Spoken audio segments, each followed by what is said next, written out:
Okay, number 3, tips on handling difficult experts. Who had that question? It's me. Okay, can you please elaborate? Okay, first of all, sorry, my baby is watching cartoons, so you can hear some noise. Okay, so with my team, they are experts in their field. They've been like 25 years, 30 years.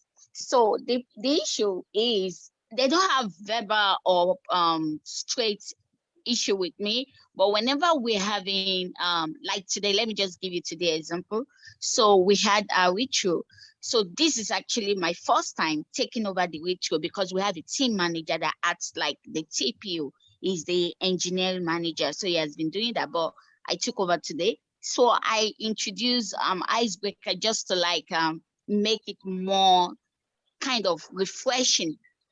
And their attitude was kind of like, they just like, the kind of a thing that, what is this? And I've been with them, but I don't know, I was just trying to make it more interesting and, asking questions and getting everyone involved. But they were kind of like, no, I'm good. I don't have anything to say. I'm fine. I'm fine. And to end it all, by the time we round up, before we could say bye, bye-bye, enjoy the rest of your day, they're all gone. But let me say it's not all of them. We have the Nepal guys, the Indian guys, they're so sweet. They are there involving, but these particular 3 people, they're just something else. So what is your advice? Have you done a one-on-one with them to better understand where they're coming from? Yeah. Whenever I talk to them, I think I've brought it up in this meeting a few weeks back. They are nice. Whenever we talk, they can even talk for like 1 hour with one-on-one. But I don't know what's going on with the event, especially when it comes to daily stand-up. When you ask them to like tell you what they've able to achieve from the last stand-up and all that, they'll just give you all this sharp attitude, So I can help her. I can help. I've been in this situation. Can I go? Yeah, please. Yeah, please. Go ahead.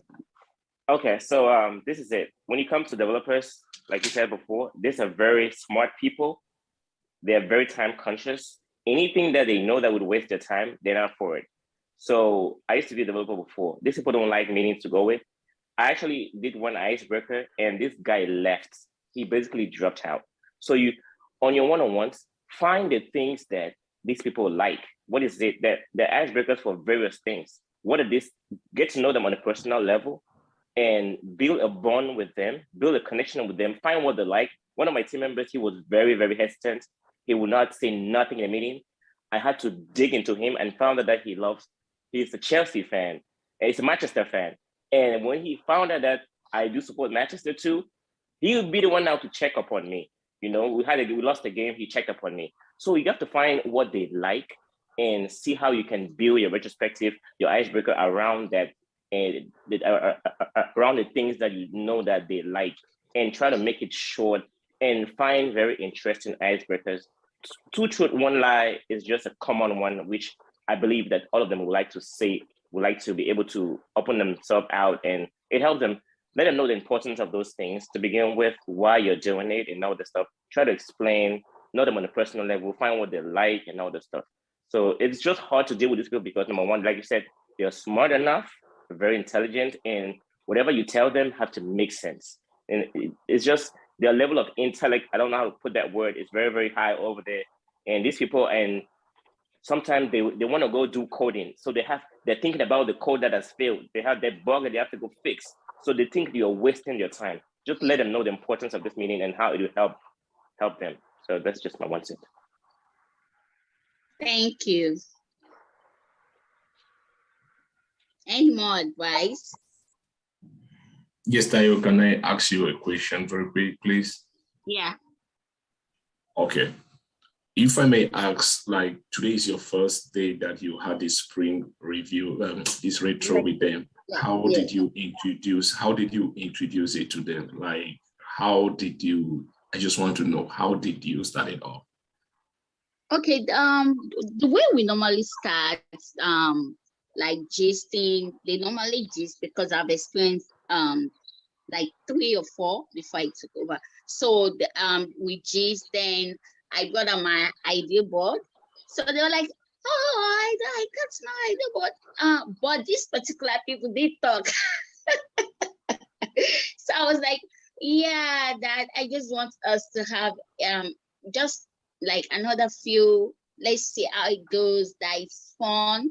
Then because what made me really got that up was because it was the manager that does that on behalf of all of them. So he asks, okay, what are the things that went well? What he will write it by himself. He will do everything by himself. Then whoever speak, it will still write. So I talked to the manager about this, and he said, "Oh, fine." And we even talk about it with the team. So today I just brought it up that okay.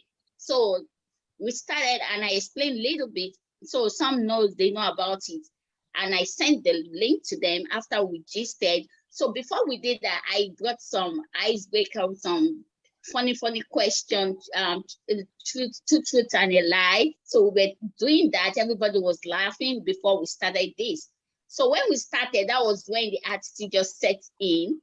And within me, even the NEPA guys, when they were like saying they need help with training, that they don't really understand so much they're doing.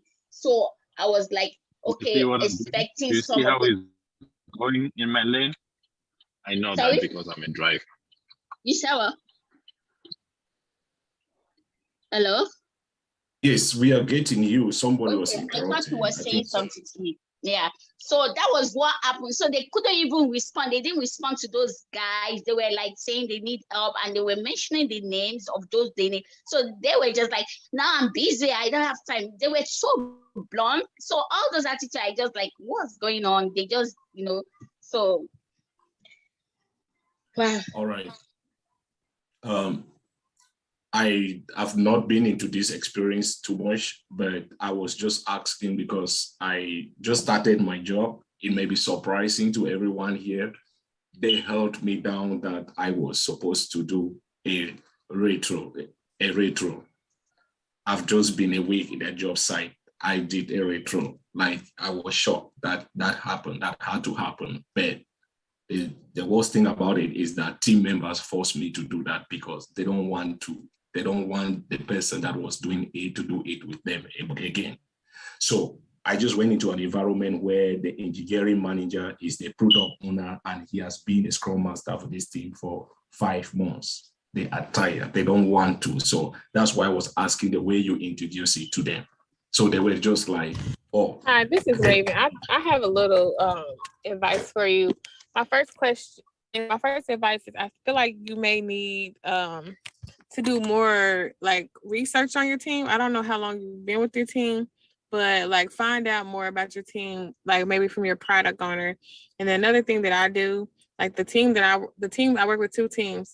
They don't story point. They don't estimate nothing. But they're both about to step into a new feature, and I did research and I found out that they didn't like story pointing the way the Scrum Masters had introduced it in the past. So I just asked them, I said, how do you feel about story pointing? And they were honest. They really did. They said they don't really see the value in it and all that. But as a Scrum Master, I said, if we get into this new feature and you're not meeting your iteration goals, we don't have to call it story pointing. We can say we're having a conversation over the story so that we're breaking them down and that you have a better understanding. But yeah, I would just say maybe you need to find out a little bit more about your team, get feedback from them. And then if you use Teams, they have a function. Hopefully your company that you can always ask somebody where you can do forms and you can do surveys. And if you do survey, it can be anonymous. So you can always ask them like, hey, do you find the daily stand-up valuable? If your whole team says no, then that means like you just have to see how you can help them understand the value that the daily stand-up brings. So maybe come up with different approaches. Yeah, that's my advice. I have something to say about that. Sorry, Lucy. I don't know the name. The other man, the other guy that was talking to me, he has not finished before waving talk. So please, if you don't mind, let him round up. Oh, Lois, yeah. That's true. Lois? Thank you, Raven. Thank you, I appreciate it. Thank you. So that's why I was asking about how you introduce it, but from the look of things, I just want to let you know that you have to be prepared for that, and you just have to know better ways of how you can do that. You have to be prepared for that. You don't be shocked that a situation like that is happening. So my first day of introducing a retro to these guys today, I started by telling them that today is just my first time. I don't know what they have been doing. I'm supposed to observe this thing for some time before I start up with them. So because the way the one who wanted me to do it, how I have been doing it in my environment, in my imaginary environment, as I can put it. So I started up introducing, like just telling them, I'm so happy. This is my first retro with them. I want to know how they have been doing. I just like, when I introduced my name, I said my name is Lois Fung, but I would prefer they call me Lois, because when someone calls me Fung, they are already thinking of one Chinese guy, like one Asian guy that is supposed to arrive. Then everybody was just laughing, and one team member just stood up and said, oh, when they said Lois Fung was coming to this team, I was thinking of one Asian guy. That is how my name now brought that communication into the team. And then I had to dive in with them, creating that communication. I've not met with them one-on-one, but I think that was just the first retro, and it was good because after the meeting, I actually had my manager reach out to me. Like, he has heard that there was a retro. I don't know how he made the team members. He said it was good. And then that was how it went. So what I'm trying to tell you is this: be ready for that. Believe me, the way some team members looked at me, even though it was not everyone, I have some team members that you could look, the way they look at you is video, right? The way they look at you, you can be scared, but I want you to take that challenge. You are there because they believe in you. Don't think that because it was the first one, it's supposed to be like that. I'm happy that you are asking all those questions, but be ready.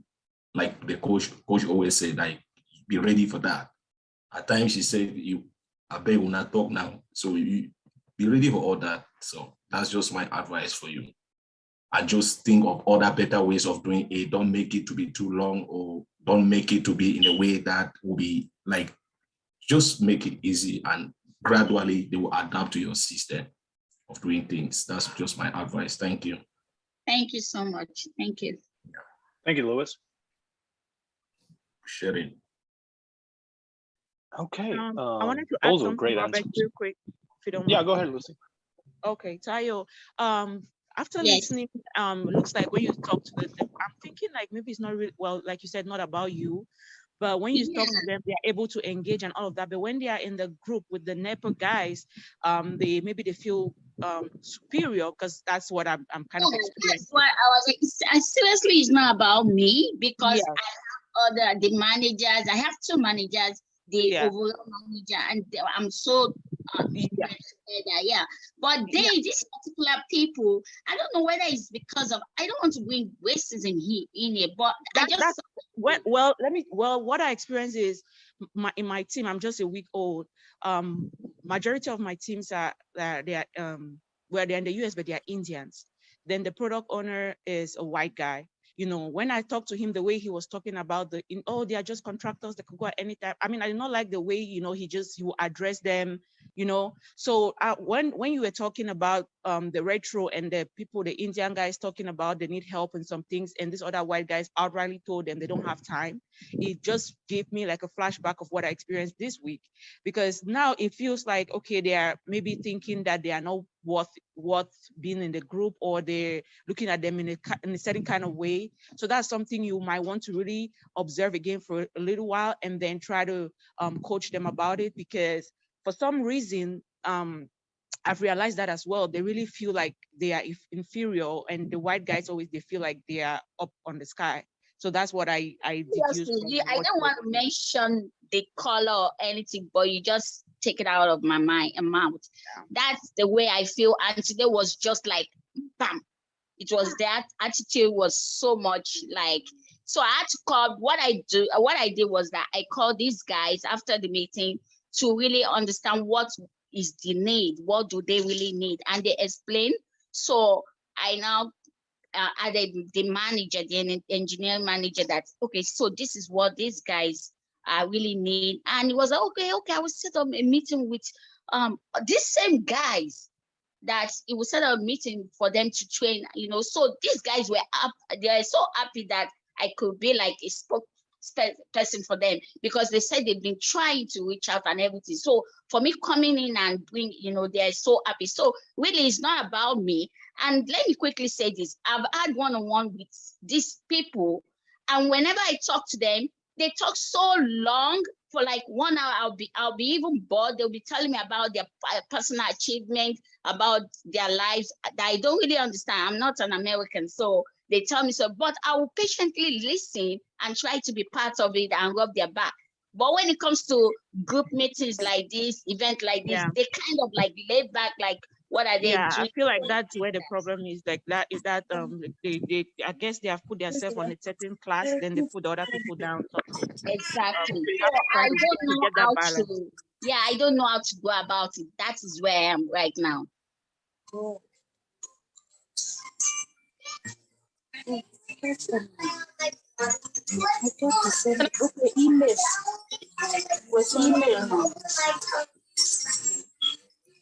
Can I?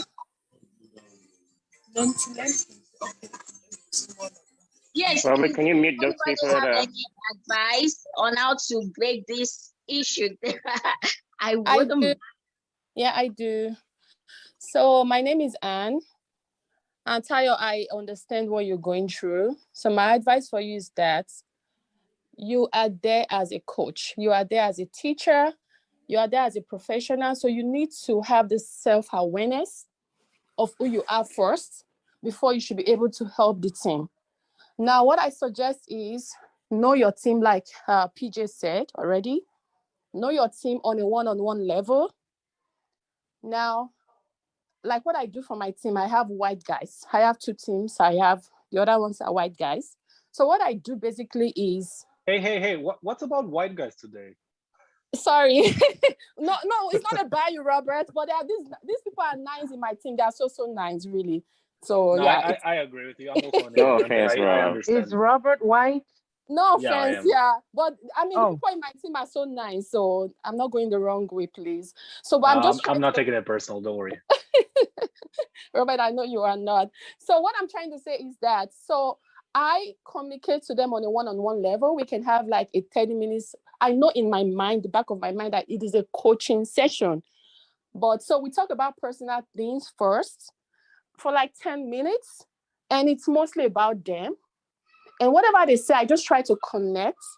After that, you observe that they will be comfortable. I mean, be receptive of whatever agile coaching model you want to apply. Then what you can suggest is, hey, what do you think about our retro? What do you think about it? Yeah, you can just say how. Do you have any feedback on how it went or something? Yeah, you can just start from there. Now you have to be intentional. Now they can say, oh, absolutely it went well. Oh, everything was good. No issue at all. Then you can say, oh, but did you feel there was no good communication? The communication was not really flowing. Do you think it was not productive? You can just start from somewhere. And trust me, the conversation will end at those other developers asking for help and them not actually helping. Now, that is where you now bring your agile coaching techniques in, that as a Scrum team, as an agile team, we're all one team, right? There's no superior, there's no inferior. We're all there as a team. We're supposed to be cross-functional. We're supposed to hold each other's hands. We're supposed to deliver as a team. So that is where you just come with your coaching model and you say, okay, if we're not doing that, then of course, we are defeating the purpose of being agile. Agile is all about continuous improvement. So you just want to preach those things to them, but you have to set the baseline first. You have to start from somewhere. And what I do that has been working for me is just starting on a one-on-one level, building that relationship, you building a conversation. And let me tell you, on that coaching, you guys might not get to that point, but subsequently, you will always get there. And you start just like building that, just trying to go into that conversation and try to just trash it from the root cause. Look at the root cause, and from there you can solve the issue. Yeah, that's all I got. Thank you. Hope it helps. Thank you so much. Thank you. Yeah, can I add something really quickly? Yes. Yeah, go ahead. Okay, so sorry, hi, my name is Aza. So I'll say that to add to what Anne just said, getting to know your team members on a one-on-one level, that would be very helpful. And then you teach them the Scrum values, right? Of respect, focus, commitment, courage. Once you have that foundation, you teach them about, you have this, I don't know if you're gonna have like a coaching session with them or training, whatever model you choose to use. But I think if you go from the Scrum values and talk to them about that, and maybe they don't really know, those people on the team who think they're kind of like superior or whoever is feeling inferior, you bring everyone up to speed with what Scrum values are. And once they get to understand that, I think that you kind of help solve that problem on the team. That's just all what I have to say. So just going by teaching them the Scrum values, that's most important after you've had the one-on-ones with them and know where they're all coming from. So thank you. So, Thank you so much. just to buttress what everyone said, I think if you have one-on-one with them, that is definitely going to help. And another thing is, because I just started joining the team, it takes time for the team to even trust you, okay? And for them to even follow you. So you have to expect that initially, that they are going to resist virtually everything that you do. So what you can just do is, I think sometimes, just like somebody said, that you have to apply Scrum value. Because I also have scenarios that during the meeting, I see the PO even tackling me, like, no, this is how you're done. I say, okay, that's fine. Okay, I'll let them have their way. And when their way goes wrong, I will not give them my own way. So I will preach the Scrum values to them. Okay, this is commitment, is the whole team's commitment. I'm also learning. Teach me if I need it, if you need to, so that way, maybe it's, that discussion will come up, but you need to give them time. And sometimes when you see people like that, I think that's when your friendly personality has to come out. so that you have to draw them closer. Okay, recognize their effort. I recognize the knowledge that you have. But we can only succeed as a team if you can actually give this knowledge transfer to the team members that need the assistance. Okay, so I think that will actually help. Okay, because truly all those engineers, they see themselves up high. So, Wow. But you have to give them time. You definitely have to. Wow, what answers? Thank you, everyone. Really good answers, and hopefully that's gonna help everyone. Let's address just one last questions. We got 10 more minutes, and it's gonna be 8 p.m. here in Central Time, and I think we're good. We made a lot of progress. Things to focus on during your first few months. Who wants to give some tips on this? I can go. Please. Yeah, I think the most important thing to focus on the first few months is to build that trust. Because if your team members don't trust you, there is no way you're going to be able to deliver, right? Right, but let's go more into details a little bit, because this is a broad term. Let's just build trust, right? Let's get into techniques or stuff that would help people more, because we also have fellow colleagues from level 2 and level 1, so they can understand that better. Well, when I talk about building trust, I mean like getting to know your team members on a personal level. And then when they see that they know you and they see that you're adding value to the team, then they'll be able to trust you. When I talk about adding value, it's like they know that you know what you're doing, or they know what you're talking about. When you come into a team and they might have certain gaps, and then the way that you deliver, right? Because when I first joined one of my organizations, I when I came in, I was observing and I saw all these things, all these gaps that they had. And I just came in like, okay, boom. After 2 weeks of observing, it was time for me to start implementing and start trying to help the team. So I came in and I was exposing all these gaps and they were like, oh, that's too much. Like, who are you? We don't even know you, right? So they were like, okay, I mean, who is this person? We don't even know you. You just came in here and you're trying to tell us to do all this stuff. And he had to go back to my manager. They were like, oh, her method of delivery is too harsh, right? So I had a problem with that because they didn't trust me yet. They didn't know me yet. So I had to take a step back.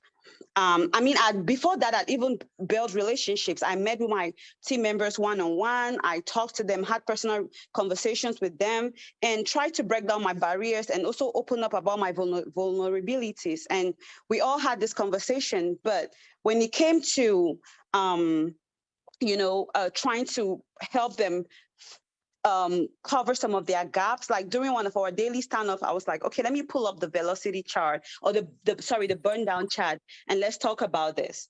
So when I opened up the burn down chart, it was a mess. It looked crazy. It was going up, coming down, all kinds of things were happening on the burn down chart. And I was like, okay, team, can you guys please explain to me what's happening? Why does this chart look like this?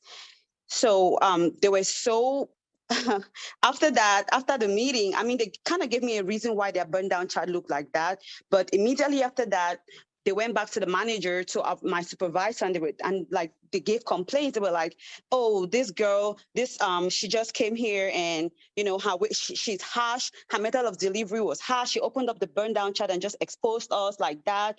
So, I mean, I spoke with my manager, and she was like, "Okay, you might have the right ideas, but your method of delivery, and then the fact that they don't know you yet and they don't really trust you yet, it might not be helping you right now with the team. So you have to take a step back and really, really get to know these people and build trust, build a good relationship with your PO and the tech lead, right? So that certain things you want to talk on the team, you already have two people that can have your back and might be able to support you in certain decisions that you're trying to take or trying to help the team implement. So when I talk about building trust, it's just really, really take a step back. It's going to be baby steps. You can't just go in there and fix everything overnight or expose everything overnight and expect them to be okay with it, right? So just take a step back and get to know your people and get feedback, right? And just open up and let them and take it one step at a time. I don't know if what I'm saying really makes any sense, but I think that I think it makes sense. Yeah. It really does make sense. I'll chip in real quick and make it short. On the issue of trust, how do you build trust with your team? Number one, what I do is you need to create a safe ground, a safe space for them to be able to open up. So I want to talk about the Scrum values, openness. Create a safe space, a safe ground. Let them know that make most of the things anonymous. You are not there as a manager to report anybody. Whatever they say in a one-on-one, whatever is done in a retrospective state within the team, let them know that you are there you're creating a safe space for them, and they would open up. Now, on the issue of just seeing things, I used to be that way. I don't know if it's something about us Africans. We are just so pushy and have that attitude of wanting things done so fast. Our role as Scrum Masters is to uncover these things for the developers, uncover these things for the team, but there are ways you can present that to them. No one wants anybody to come in and start telling them, these developers, they have a staunch, what I call a staunch mind. Now, they have ways of doing work. You explain to them, say, hey, they're good ways of doing work, but they're best practices. Now, you tell them, because you don't want to try something and it fails, it'll bounce on you. Tell them, hey, guys, I know you guys have been doing it this way. How about we try it this way? If you have the solution, come up with it as an experiment. Tell them, hey, guys, we're going to try this. It's a continuous improvement. If we fail forward.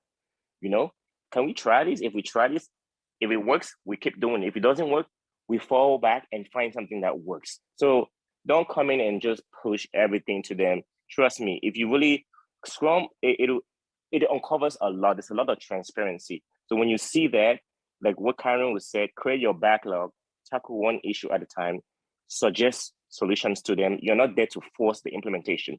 Open it to them. Like Karen was said, you point a snake, like you point the snake and tell them, hey, there's a snake over here. Like, you let them see that and find better ways, uncover those situations and find better ways for them to adapt to these new changes, you know? So that's just my 1 cent.